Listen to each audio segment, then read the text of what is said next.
19세기 증기선을 타고 여행하던 시절의 이야기입니다. 영국의 한 청년이 대서양을 건너 미국을 향해 가고 있었습니다. 너무 가난했던 그는 배삭을 간신히 마련했습니다. 항해가 하루하루 진행되는데 너무 힘들었습니다. 파도가 거칠고 멀미도 나고 무엇보다 배가 너무 고팠습니다. 왜냐하면 돈이 한 푼도 없어서 식당 근처에 갈 엄두도 내질 못했습니다. 그래서 집에서 준비해 놓은 온 건빵을 조금씩 아껴 먹으면서 버텼는데 나흘째 되는 날 도저히 참을 수가 없었습니다. 그래서 체면을 무릅쓰고 식당으로 향했습니다. 문 앞에서 직원에게 사정을 했어요. 제가 너무 배가 고파서 그렇습니다. 돈이 없는데 죄송하지만 손님들이 남긴 음식이라도 얻어 먹을 수 있겠습니까? 그러자 그 직원은 어이없어 하는 표정으로 말했습니다. 아니, 그럼 이제껏 굶었단 말입니까? 배삭새, 식사비가 포함되어 있는 걸 몰랐단 말이에요. 기가 막힌 말을 들었습니다. 그 안에서 마음껏 이용할 수 있는 자유이용권, 프리패스를 갖고 있음에도 불구하고 새까맣게 그 사실을 모르고 지나갔다는 것입니다. 그 말을 들은 그 청년은 반갑기도 했지만 너무 억울했습니다. 희비가 교차됐습니다. 여러분, 이 청년과 같은 사람을 가리켜 뭐라고 부르죠? 바보죠. 그런데 혹시 그 청년과 같이 많은 사람들이 어쩌면 우리 중에도 바보 같은 신앙생활을 하고 있는지도 모르겠습니다. 왜냐하면 우리가 예수 그리스도를 구주로 모시면 나는 분명 하나님의 자녀가 됐잖아요.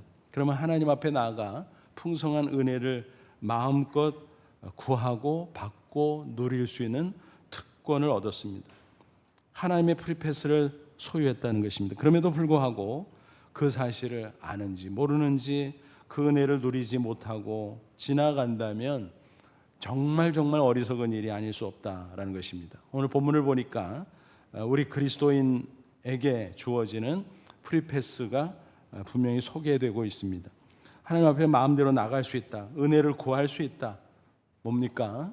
하나님 앞에 나가 예배할 뿐만이 아니라 특별히 기도의 특권을 이야기하고 있습니다. 이 시간 말씀을 통해서 정말 내가 하나님의 프리패스를 받았는가 꼭 확인해 보시기 바랍니다. 그리고 받았다면 과연 나는 잘 활용하고 있는가도 점검해 볼 수 있기를 바랍니다. 그래서 아무쪼록 하나님의 자녀로서 얻은 이 프리패스를 10분 활용함으로 풍성한 은혜 가운데 복된 인생 꼭 살아가시기를 주님의 이름으로 축원합니다. 먼저 16절을 보면 은혜 보좌라는 말이 나오죠. 이게 구체적으로 뭘까 생각해 보지요. 하나님의 보좌는 비유적인 표현입니다. 마치 왕이 보좌에 앉은 모습을 빗대서 설명을 하는 거지요. 하나님의 존재, 물론 영이시기 때문에 무한하잖아요.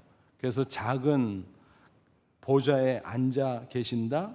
그것은 사실 맞지 않죠. 그럼에도 불구하고 쉽게 설명하기 위해서 의인화시켜서 설명했다. 그렇게 이해하시면 되겠습니다. 성경을 보면 하나님의 보좌는 위엄과 영광으로 충만합니다. 그런데 경우에 따라서 두 가지의 성격으로 나타납니다. 하나는 심판의 보좌, 그리고 다른 하나는 은혜의 보좌인 것입니다. 본래 인간은 하나님 형상대로 지음받은 피조물로 하나님 앞에 마음대로 나아갈 수 있었습니다. 그런데 하나님을 배반하고 범죄함으로 말미암아 그 죄로 인해서 원수 같은 관계로 악화되고 말았습니다.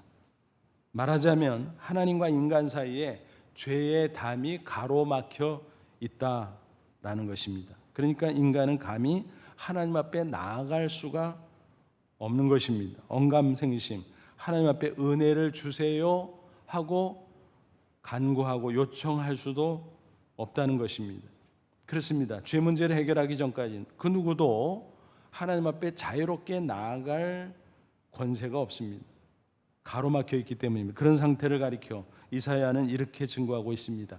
이사야 59장 2절, 오직 너희 죄악이 너희와 너희 하나님 사이를 갈라놓았고 너희 죄가 그의 얼굴을 가리어서 너희에게서 듣지 않으시게 함이니라.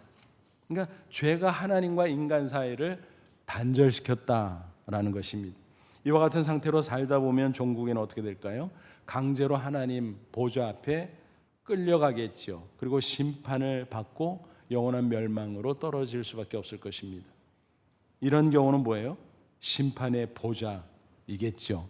그런데 그 무서운 심판의 보좌가 아니라 은혜의 보좌가 될 수도 있다라는 것입니다. 어떻게 그게 가능할까요? 인간의 죄 문제를 해결하면 된다는 것입니다. 바울 사도는 이렇게 증거합니다. 로마서 3장 25절. 이 예수를 하나님의 그의 피로써 믿음으로 말미암아 화목제물로 세우셨으니 이는 하나님께서 길이 참으시는 중에 전에 지은 죄를 간과하심으로 자기의 의로우심을 나타내려 하심이니. 이 구절이 무슨 뜻인가 한번 보세요. 하나님은 거룩하고 의로우신 분이죠. 그러므로 죄와는 상극이에요. 그래서 하나님과 인간이 원수가 됐다 이미 말씀드렸습니다. 그런데 예수님께서 하나님의 아들이면 인간으로 오셨어요. 그리고 모든 인간의 죄를 대신 짊어지고 십자가 사형틀에 피 흘려 죽었다가 부활하셨어요. 그 피로써 속죄를 이루셨다라는 것입니다. 죄 문제를 해결한 거죠. 그래서 이제 하나님과 인간이 믿음 안에서 화목하게 된 것입니다. 그게 구원이죠. 그런 점에서 예수님은 화목 제물이다 라는 것입니다. 이렇게 해서 예수님 덕분에 거리낌 없이 하나님과 화해하고 하나님 앞에 당당히 나갈 수 있게 됐다라는 것입니다. 그러니까 하나님의 보좌는 더 이상 무소하고 벌벌 떨고 기피하고 싶은 심판의 보좌가 아니라 마음껏 다가가서 은혜를 구하고 얻을 수 있는 은혜의 보좌가 됐다라는 것입니다. 이런 역할을 해주시는 예수님을 가리켜서 14절에서는 뭐라고 증거했죠? 제사장, 그 중에서도 큰 대제사장, 그렇게 말했습니다. 14절 보세요. 그러므로 우리에게 큰 대제사장이 계시니 승천하시니 곧 하나님의 아들 예수시라. 우리가 믿는 도리를 굳게 잡을지어다. 구약 성경과의 연관성을 따져봐야 되겠죠. 그 시대에는 제사장들이 있었어요. 일반 백성은 직접 하나님 앞에 나아갈 수가 없었어요. 그래서 제사장들이 중보자의 역할을 했다라는 것입니다. 그리고 하나님 앞에 나아가 하나님을 만날 수 있는 장소도 특정되어 있었습니다. 어딘가요?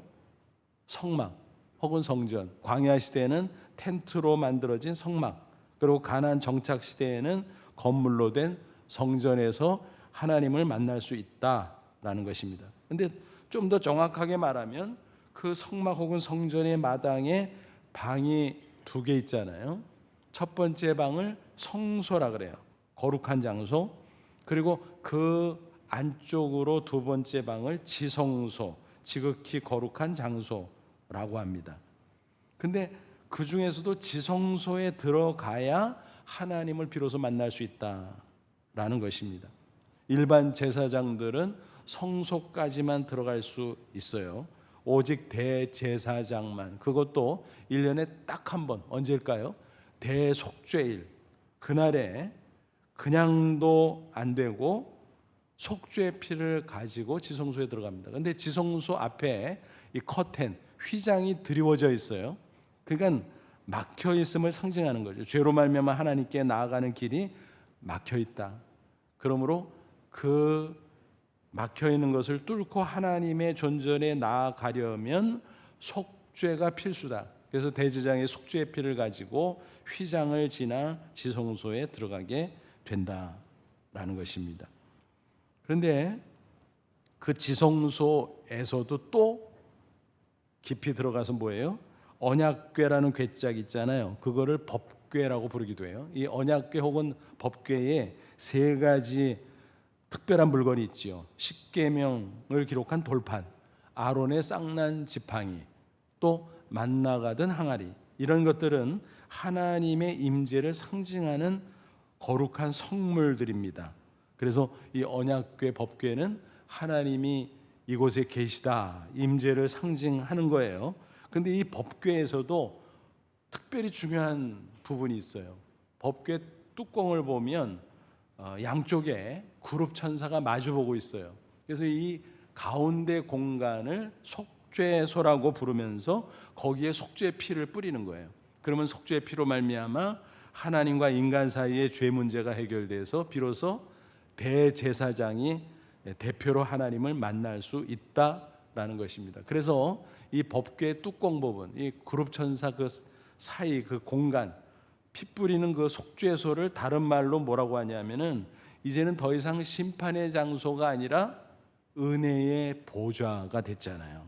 그래서 시은좌라고 불러요. 속죄소를 다른 말로 시은좌. 한자를 보면 무슨 뜻인지 대충 이해할 수 있겠죠. 영어 성경 보니까 seat of grace, 그러니까 은혜를 베푸는 보좌, 그런 뜻이에요. 오늘 본문에도 은혜 보좌라는 말이 나오는데 영어 성경 보니까 throne of grace, 은혜를 베푸는 왕좌, 그런 뜻이죠.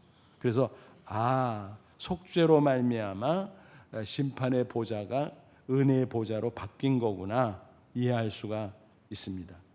그런데 이 대제사장이 들어가서 속죄가 잘 되면 좋은데 잘못되는 경우도 있다라는 것입니다. 그래서 두렵고 떨리는 마음으로 대제사장이 1년에 한 번 겨우 들어가는데 자칫 잘못하면 죽어서 나옵니다. 근데 스스로 못 나오잖아요. 죽으면. 그럼 다른 사람은 못 들어가잖아요. 어떻게 해요? 그래서 특별한 장치를 합니다. 대제사장이 지성소에 들어갈 때 옷 그 가장자리에 방울들을 달아요. 그럼 움직일 때마다 딸랑딸랑 소리가 나죠. 그러니까 밖에서 있으면서도 확인할 수 있어요. 우리 대제사장님이 속죄 제사를 잘 진행하고 있구나. 오케이. 그런데 소리가 안 나요. 뭐 잠깐 멈출 수도 있죠. 근데 아무리 기다려도 소리가 안 나. 그럼 문제가 있는 거죠. 속죄 제사가 실패하면 즉사하는 것입니다. 하나님의 거룩성을 침범한 것으로 말미암아. 그럼 어떻게 나와요? 바깥에 있는 사람이 들어갈 수 없으므로. 그래서 미리 들어갈 때 방울만 달고 들어가는 것이 아니라 밧줄로 몸을 묶은 채 들어갑니다. 그래서 사고가 생기면 그 밧줄을 끌어당겨서 밖으로 끄집어낸다라고 하는 것입니다. 그러니까 여러분, 하나님 보좌 앞에 나가는 게 이렇게 어려운 거예요. 절차가. 그죠? 그래서 속죄가 돼야 되고 혹시라도 실패하면 죽고 어마어마하죠. 그런데 이와 같은 대제사장의 모습은 예수 그리스도에 대한 모형에 불과해요. 그래서 매년 반복하죠. 마치 이런 거예요. 영화가 나올 때 본편을 상영하기 전에 예고편을 미리 보여주잖아요. 그럼 본편 상영 직전까지 예고편을 반복 계속 반복하다 본편 나오면 예고편은 끝나버리죠. 그것처럼 구약시대 대제사장을 통해서 이 속죄제사, 지성소, 법궤, 그 위 속죄소, 시은좌까지 나가는데 그걸 매년 반복해요. 예고편이에요. 그러다가 예수님께서 십자가의 죽으심으로 속죄제사를 완성하면 이 구약시대의 모든 제사는 이제 의미만 남고 다 사라지는 거예요. 완성됐기 때문에. 그래서 예수님께서 속죄제사를 완성했음을 상징적으로 보여주는 놀라운 이적이 있어요. 예수님께서 십자가에 못 박혀 운명하시는 바로 그 순간 뭔가요? 마가복음 15장 37, 38절 예수께서 큰 소리를 지르시고 숨지시니라. 이에 바로 그 순간 성소 휘장이 위로부터 아래까지 찢어져 둘이 되니라. 골고다 언덕에서 멀리 떨어져 있는 성전의 지성소 앞을 가리고 있었던 성소, 지성소의 휘장이 위로부터 아래로 쫙 찢어졌다는 것입니다. 그날은 6월절이었을 거예요. 그래서 그 안에 대제사장이 들어갈 일은 없었어요. 비어 있었어요. 근데 그 바깥쪽 성소에 아마 일반 제사장들이 이런저런 업무를 보고 있었을 텐데 갑자기 휘장이 쭉 찢어지고 그 안이 들여다보이니까 어땠을까요? 깜짝 놀랐겠죠. 야, 우린 죽었다. 근데 더 놀라운 것은 죽지를 않는 거예요. 무슨 얘기입니까? 그 지성소는 더 이상 필요 없다라는 거죠. 왜요? 예수님을 통하면 하나님 보좌까지 금세 들어갈 수 있으니까, 다가갈 수 있으니까. 그렇게 뭐 성전 건물 또 뭐 성막 텐트 뭐 이런 걸 해놓고 거기 뭐 성소가 있고 지성소가 있고 거기에 법궤가 있고 그 뚜껑 보면 뭐 속죄소 시은죄 이런 거 따질 것도 없이 이제는 예수님을 중보로, 그래서 예수님을 큰 대제사장이라 그런 거예요. 하나님 보좌 앞에 쑥 다가갈 수 있다라고 하는 것입니다. 그런 사실을 가리켜 히브리 기자는 이렇게 증거합니다. 히브리 10장 19, 20절. 그러므로 형제들아 우리가 예수의 피를 힘입어 성소 지성소에 들어갈 담력을 얻었나니 그 길은 우리를 위하여 휘장 가운데로 열어놓으신 새로운 살 길이요 휘장 곧 그의 육체니라. 예수님께서 당신의 육체를 찢으시고 피 흘리심으로 속죄를 완성해서 이제 하나님 보좌 앞에 쑥 나아가는 새로운 길을 열어주셨다라는 것입니다. 그러므로 우리는 이렇게 표현할 수 있을 것입니다. 예수 십자가 대속을 믿음으로 이제 은혜 보좌 앞에 마음대로 나아갈 수 있는 특권, 프리패스를 얻었다라는 것입니다. 그렇습니다. 그래서 본문 14절 하반절을 보면 다시 보세요. 뭐라고 기록되어 있죠? 우리가 믿는 도리를 굳게 잡을, 믿는 도리, 구원의 교리, 예수 대속의 은혜로 우리는 하나님의 자녀가 돼서 하나님 앞에 마음껏 나갈 수 있다. 그 교리를 굳게 잡을 때 의심하지 말라 확신하라 라는 거죠. 이와 비슷한 성경 구절이 에베소 3장 12절에 우리가 그 안에서 그런 믿음으로 말미암아 담대함과 확신을 가지고 하나님께 나아감을 얻느니라. 이런 확신으로 우리는 당당하게 또 자유롭게 하나님에게 접근할 수 있다라는 것입니다. 여러분 이게 바로 하나님 자녀의 권세요 또 우리에게 주어진 프리패스인 것입니다. 여러분 신앙생활에서 가장 중요한 게 뭘까요? 하나님과의 관계잖아요. 그러므로 성숙해질수록 하나님과 그 관계가 친밀해져요. 친밀도가 높아지죠. 그래서 성경은 뭐라고 말합니까? 하나님을 아빠 아버지라 부르라고 이야기합니다. 갈라디아서 4장 6절 너희가 아들 하나님의 자녀이므로 하나님이 그 아들의 영 성령이죠. 성령을 우리 마음 가운데 보내사 아빠 아버지라 부르게 하셨느니라. 그러니까 우리가 예수를 믿으면 성령이 오셔서 예수님 때문에 하나님을 아버지라고 심지어는 아빠라고 부를 수 있도록 도와주신다는 거예요. 그래서 우리가 하나님 아버지 부르는 게 우연이 아니에요. 우리의 믿음 때문이고 성령이 우리 가운데 오셨기 때문인 줄로 믿습니다. 특별히 아빠라고 부르면서 하나님과 친밀한 관계를 누리라. 성경은 누누이 권고하고 있습니다. 요즘에 많은 사람들이 사용하는 말 가운데 아빠 찬스라는 신조어가 있어요. 되게 부정적인 의미로 사용을 많이 해요. 아버지 백으로 불공정한 특혜를 받았다. 그것을 비판하기 위해서 아빠 찬스 썼다 뭐 이런 식으로 비난을 하죠. 그렇기 때문에 아빠 찬스를 자칫 잘못 쓰다 보면 엄청난 비난을 받게 되고 뒤탈도 나죠. 그런데 전혀 비난받을 일도 없고 뒤탈 날 일도 없는 진정한 아빠 찬스가 있습니다. 뭘까요?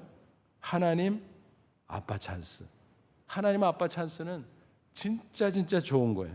제 후배 목사님의 이야기입니다. 부모님을 일찍 여의고 어렵사리 대학을 졸업하게 됐어요.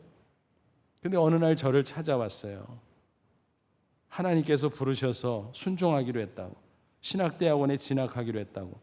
그래서 격려를 해주면서 마음속으로 살짝 염려가 됐어요. 아유, 대학 졸업해서 취직하면 생활이 훨씬 편해질 텐데 앞으로 최소한 3년 학비 생활비 그거 충당하려면 또 어렵겠구나 생각이 들었습니다. 그래서 마음속으로 은근히 걱정하며 슬쩍 말을 건넸습니다. 아니 어려워서 어떻게 3년 동안 신학 공부를 해? 괜찮아? 그러자 그가 빙긋이 웃으면서 이렇게 대답을 하는 것이었습니다. 저는 빽이 없는 게 빽인거려. 대충 이해를 했지만 좀 더 정확하게 그 의미를 물어봤습니다. 무슨 소리야? 그러자 그는 이어서 이렇게 말했습니다. 인간적으로 의지할 게 없으니까 하나님만 의지하게 돼서 훨씬 속이 편해요.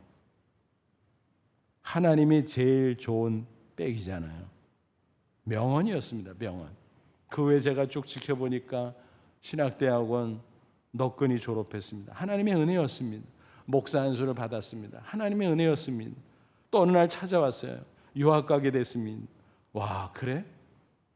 그리고 그 후에 교회 목사가 되고 신학교 교수가 되고, 그래서 그 후배 목사님을 생각할 때면 그때 그 대화가 늘 생각이 나요. 아, 그래, 그때 명언 남겼어. 빽이 없는 게 빽이다. 다른 말로 하면 뭘까요? 인간 아빠 찬스 없지만 하나님 아빠 찬스가 있어서 좋아요. 여러분 이해가 되십니까? 그렇습니다. 혹시 험한 세상 살아가시나 힘에 부치십니까? 어려운 현실 앞에 낙심이 되십니까? 그럴 때 꼭 기억하시 바랍니다. 예수 그리스도 십자가 덕분에 우리는 하나님 아빠 찬스 쓸 수 있는 특권, 바로 프리패스를 받았다. 그 사실을 꼭 확신하시기 바랍니다. 그래서 담대히 하나님 앞에 나가 기도하고 하나님의 큰 은혜를 받아 꼭 승리하시기를 주의 이름으로 축원합니다. 그럼 구체적으로 그 프리패스를 어떻게 활용하면 좋을까? 주님의 긍휼을 기대하십시오. 긍휼이 뭐예요? 불쌍히 여기는. 주님께서 우리를 불쌍히 여겨주시는 것을 믿고 기대하라는 것입니다. 또 필요할 때마다 나아가 기도하라는 것입니다. 15절 보세요. 우리의 대장인 예수님을 어떤 분이라고 또 설명합니까? 우리에게 있는 대제장은 우리의 연약함을 동정하지 못하실 리가 아니요, 이중부정이니까 강한 긍정이죠. 우리를 반드시 동정하신다. 왜냐하면 모든 일에 우리와 똑같이 시험, 고난을 받으신 분이다. 다만 죄가 없을 뿐이다. 그죠? 하나님의 아들이니까 죄는 없으시죠. 그런데 인간의 몸을 입고 오셨어요. 그래서 두 가지 속성을 동시에 갖고 있어요. 신성, 인성. 그래서 신인 양성이라 그러는데, 그러니까 참 하나님이면서 동시에 참 인간. 죄만 없지 우리랑 똑같아요. 그러니까 우리가 겪는 고통, 시험, 주님께서도 이 지상에서 33년 사시면서 다 겪으셨다. 그 이상으로 겪으셨다라는 것입니다. 그러니까 우리가 어떤 처지에 있는지, 어떤 형편에 있는지, 어떤 애로사항이 있는지 다 아시고 동정하신다라는 것입니다. 전지하신 하나님으로서 아시기도 하겠지만 경험적으로 아신다라는 거예요. 우리와 똑같이 경험해 보셨기 때문에. 정말 그렇지 않아요? 태어날 때는 낮고 천한 목수의 아들로, 그것도 베들레헴 말구에서 태어나셨잖아요. 어려서 온갖 고생 다 했어요. 목수 아버지 요셉을 도왔어요. 또 요셉이 일찍 사망하자 그 후에 어머니와 요셉과 마리아 사이에 태어난 동생들을 거두며 고생했어요. 공생애 때는 여기저기 다니면서 조롱 핍박도 당하셨어요. 마지막에는 십자가 극한 고난도 당하셨어요.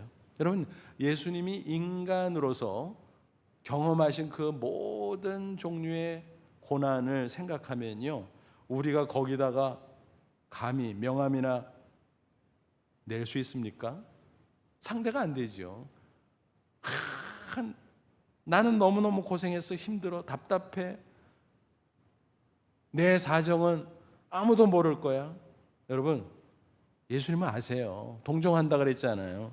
동정한다는 단어가 헬라로 심파테오거든요. 이게 영어로 넘어가서 sympathize 이렇게 됐어요. 근데 앞에 그 접도 sym, sim, 이게 무슨 말인가 하면 함께라는 말이에요.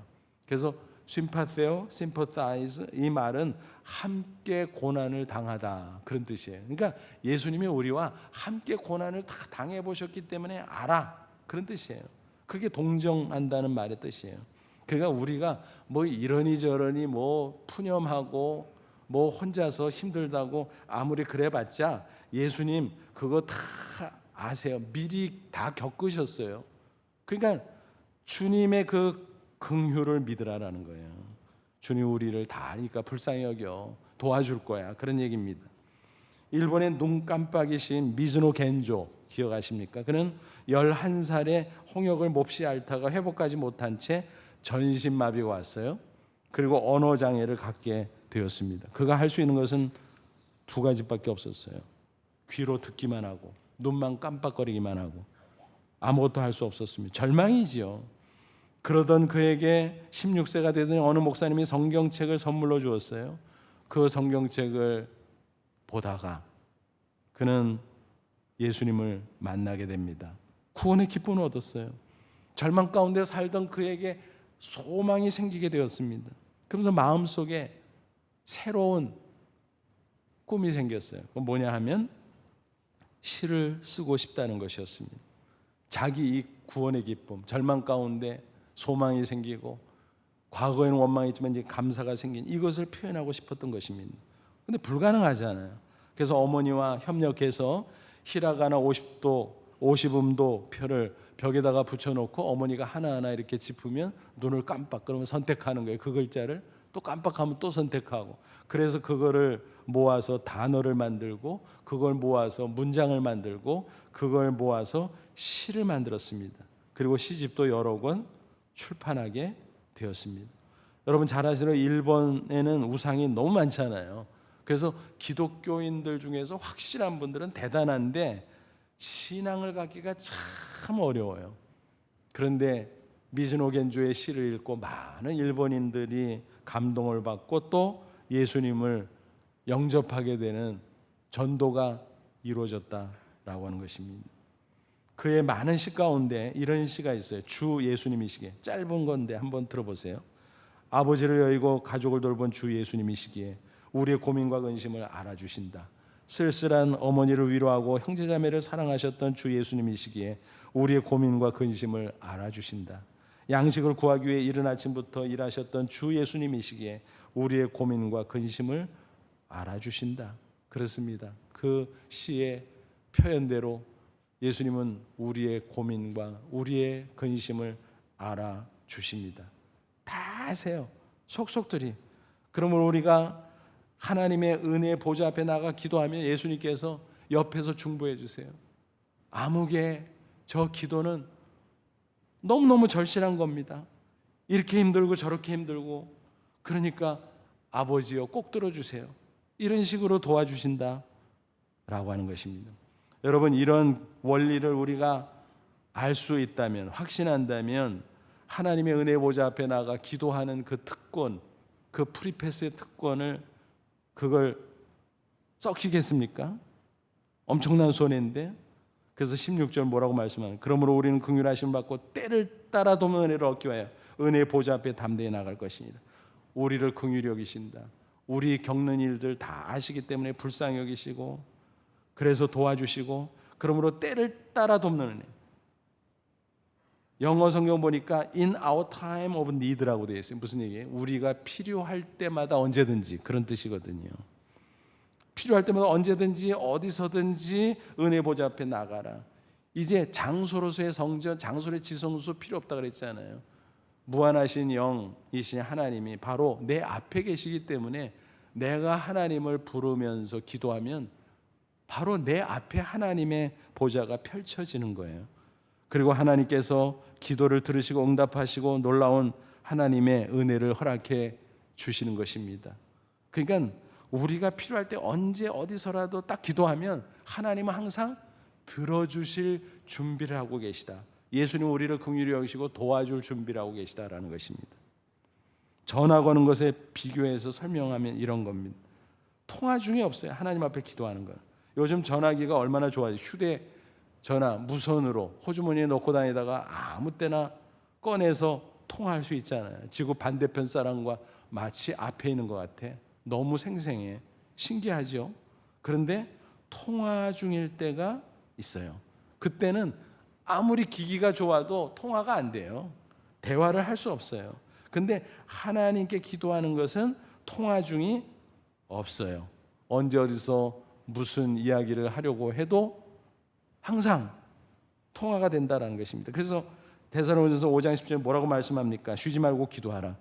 하나님께서 그 말씀을 주셨으니 항상 준비하고 우리 기도 들어주신다는 거죠. 통화 중 없다라는 거죠. 심지어 지구상에 사는 수십억 명이 동시에 기도를 한다고, 각각 다른 사정으로 기도한다고 가정을 해도 전전하신 하나님은 각각의 사람의 기도를 각각 듣고 각각의 경우에 맞게 응답하신다라는 거예요. 그러니까 아무 염려하지 말고 자유롭게 아무 때나 필요할 때마다 은혜의 보좌 앞에 나아가 기도하시기를 바랍니다. 평소에나 어느 때나 특별히 아무에게나 말 못한 사정이 있을 때, 답답하고 막막할 때는 너무너무 귀한 거 아니겠습니까? 주저하지 말고 기도하시 바랍니다. 하나님께서 들으시고 은혜를 베풀어 주실 것입니다. 성경 여러 인물 가운데 그런 사연들이 많이 있잖아요. 그 중에서 대표적으로 사무엘상 1장 보면 한나가 나오잖아요. 그녀는 불임 여성, 고대 이스라엘 사회에서 자식이 없다는 것은 사회적으로 매장당하는 수준의 고통스러운 일이었습니다. 그 남편 엘가나가 한나를 사랑했음에도 그런 사회적 분위기 때문에 후처를 또 얻게 되지요. 분인나. 그래서 그 두 사람 사이에 갈등이 생길 수밖에 없었습니다. 특별히 분인나가 아들을 낳고 나니까 얼마나 한나를 괄시하는지, 그러지 않아도 고통스러웠던 한나는 완전 죽을 지경이었습니다. 그 사정을 누구한테 말해요? 남편에게 해봐도 소용없지요. 친구? 무슨 친구가 있겠어요? 친정? 출가 외인인데 뭐 전화? 없잖아요. 그때는 자식? 볼 일 없잖아요. 누구에게도 말할 수가 없는 그 사연. 그러나 하나님 보좌 앞에 나가 하나님께는 말할 수 있었어요. 그래서 하나님의 보좌 앞에 나가 통곡하며 기도합니다. 그때 하나님께서 응답하심으로 기적의 역사를 이루어 주십니다. 아들을 낳았어요. 너무너무 기뻐서 그 아들의 이름을 사무엘 붙였어요. 엘은 하나님이라는 말이고 그 사무는 샤마라는 동사에서 나왔어요. 합성되면서 음의 변이가 일어난 거죠. 샤마는 듣다 그런 뜻이니까 하나님이 들으셨다. 그래서 이 아들이 생겼다. 하나님 기도 응답의 결과라는 신앙 고백이 들어있는 아름다운 이름이었습니다. 여러분, 한나는 어떻게 된 겁니까? 은혜의 보좌 앞에 나가 간구함으로 말미암아 고통이 변해서 축복이 됐어요. 어마어마한 축복이에요. 아들 하나 얻고 끝난 게 아니에요. 그 당시 사사시대 암흑시대인데 샛별 같은 사사 겸 제사장 겸 선지자 사무엘을 통해서 나라를 구하기까지 했습니다. 엄청나죠? 또 그 후에 태문이 열려서 추가로 3남 2녀를 낳기도 했어요. 여러분, 은혜 보좌 앞에 나가는 것은 이렇게 놀라운 것입니다. 고통이 변해서 놀라운 축복이 되는 줄로 믿습니다. 그렇습니다. 기도가 만사예요. 무슨 일이든지 언제든지 은혜 보좌 앞에 나가 기도하시기 바랍니다. 평소에도 하시고 또 다급할 때도 하시고 답답할 때도 하시고 아무에게도 말할 수 없을 땐 더 좋아요. 하나님에게만 말할 수 있으니까.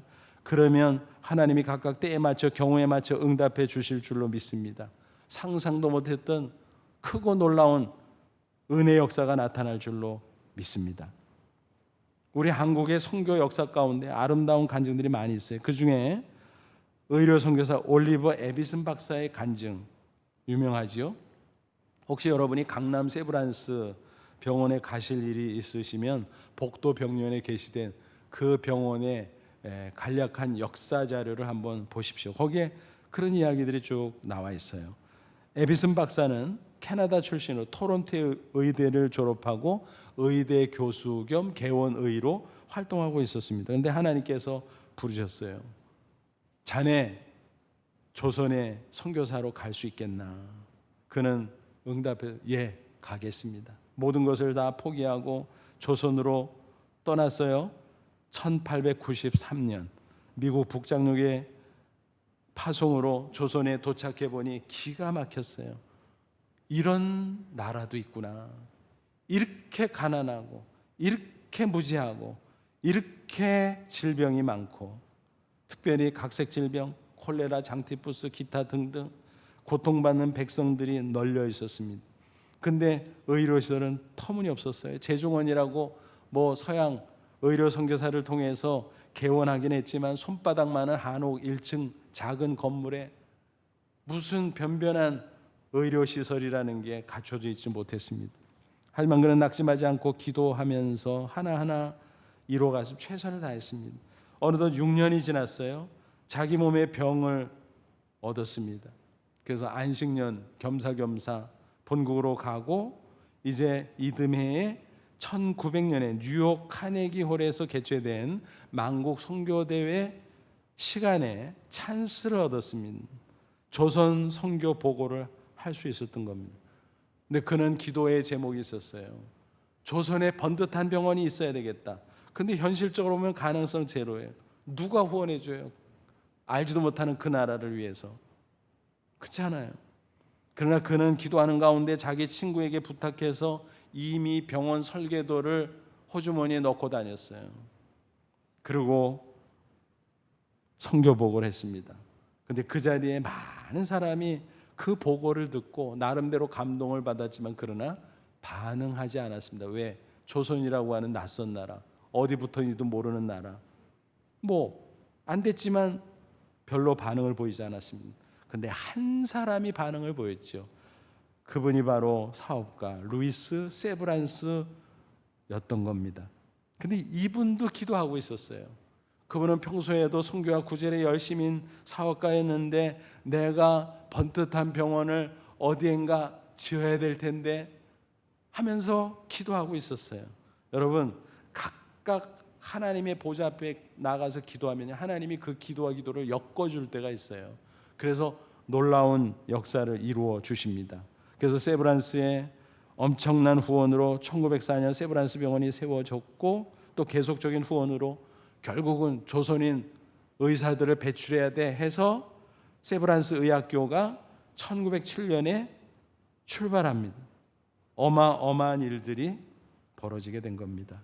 그러니까 에빗은 한 사람이 은혜 보좌 앞에 나가서 기도할 때, 세브란스 한 사람이 은혜 보좌 앞에 기도할 때 이런 엄청난 일이 시작되고 오늘에 이르게 되었다라는 것입니다. 제가 부연 설명하지 않아도 이 일이 얼마나 엄청난 일인가는 아마 10분 이해하실 수 있으리라고 생각이 됩니다. 여러분, 모든 일들이 기도로부터 시작된다는 사실을 알 수 있습니다. 비단 이런 선교의 일, 또 엄청난 큰 일, 그런 것만을 의미하는 것은 아닙니다. 우리 각자의 인생 가운데 큰 일, 작은 일, 이런 일, 저런 일, 얼마나 많은 사연들이 있어요.